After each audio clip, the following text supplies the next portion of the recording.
On the west coast of Wigtownshire, connected to the mainland by an isthmus, is a peninsula known as the Rhinns of Galloway. Home to Scotland's southernmost tip, the Mull of Galloway, the ruins of Dunsky Castle, the Logan Botanical Gardens, Loch Ryan, Ardwell House, the towns of Stranraer and Portpatrick, and most importantly, miles of gorgeous coastline along both cliffs and beach. This UK location has nature that impresses both locals and tourists.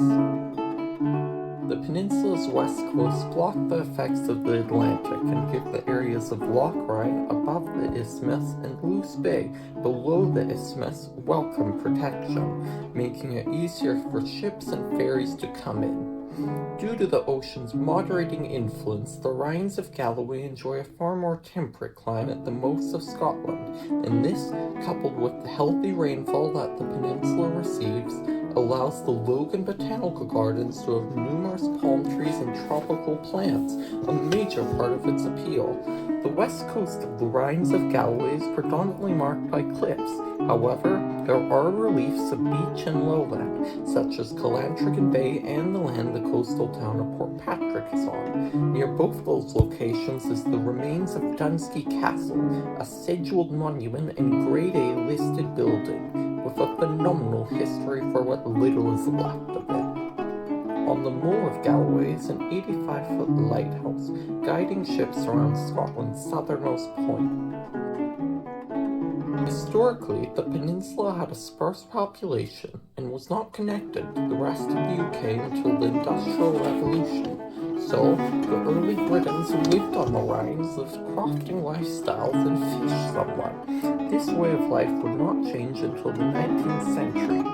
Sea connections to Ireland, Glasgow, and Liverpool allowed both goods to be ferried out and knowledge of the area for tourism to spread.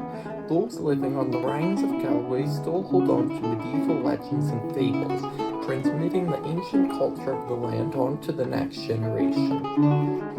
The principal town on the peninsula is Stranraer, on Loch Ryan, with a population of 10,000 and a local football team, Stranraer FC. For the past decade, the town has been economically impacted by the relocation of Stena Line's ferry terminal just north of the village of Canary on the mainland, meaning that people coming from Northern Ireland completely bypass the town. Outside of Stranraer are a few more towns and many attractions. The aforementioned Portpatrick is a quaint seaside town popular with tourists. The smaller towns and villages on the Rhinns of Galloway are Stonykirk, Kirkcombe, Dunmore, the southernmost village in all of Scotland, Sandhead on the Luce Bay, Leswalt, and Ardwell. Both Leswalt and Ardwell have stately ancestral homes nearby, Lochnaw Castle and Ardwell House respectively. The beach hamlet of Port Logan is also highly picturesque, which made it a good setting for the early 2000s BBC television series 2,000 Acres of Sky. The former Royal Air Force Station, MOD West Faroe, near Stranraer on the Luce Bay, is a site of special interest because of its World War II training history, and although not currently active, is still used for military exercises. The Rhinns of Galloway, in addition to its acres of farmland that support its agricultural industry, sees a fair amount of tourism each year, especially in Portpatrick. Yet, local guide websites praise how undiscovered the Rhinns are, encouraging those going on holiday to discover one of Scotland's best-kept secrets. This relative quiet compared to other Scottish coastal areas can probably be factored to its low population and distance by land from major cities. The Rhinns of Galloway has many locations with peculiar names. Luckily for those curious, the Right Honourable Sir Herbert Maxwell, 7th Baronet, wrote a work entitled The Place Names of Galloway, which explains them. Rhinns itself, he says, means point.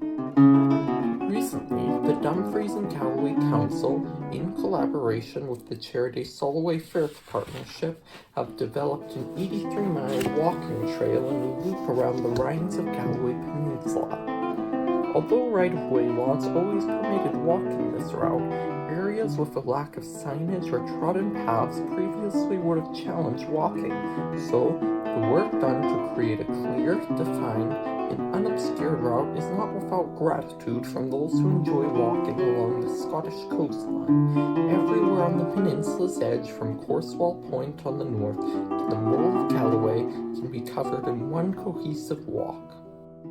With all this information giving you about the breathtaking Rhinns of Galloway, I encourage you to recognize that this is not intended to be fully comprehensive, but rather an overview, as there are many notable and fascinating sites of the Rhinns of Galloway not even mentioned. Please do read the description for the links to some of the sites where I derive my information from, and the original videos of scenery used. Thank you for watching this episode of UK Locations about the Rhinns of Galloway in Wigtownshire.